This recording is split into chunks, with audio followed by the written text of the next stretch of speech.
Vero siwamuke. Oh, Spati ni nini umepitia wapi wewe?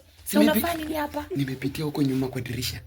Na unafanya nini hapa mama atatupata? Wewe si tulielewana unakuja usiku mama yake anaenda kesha. Na tulisema Jumapili leo ni Alhamisi, si unafanya nini hapa Spati?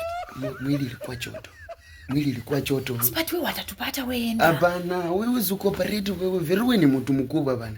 Unasikia hata mamangu ana. Nilikupea shilingi yangu 10 bana ukanunua miwa bana. Sijakataa lakini si ukuje Jumapili Spati mamangu. Wewe nilijua unalala kwa chikoni peke yako. Sasa why are you pronouncing this thing to be happy? Usishout mama atasikia wewe. Wewe changamuka bana unipe kamoja. Spati mamangu anakuja toka. Hapana wewe siwamuke unipe bana. Spati usipige kelele watanichinja wewe. Wewe uko paredi basi.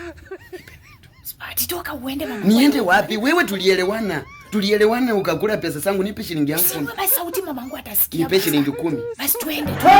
Wewe Usipige kelele mamangu atasikia.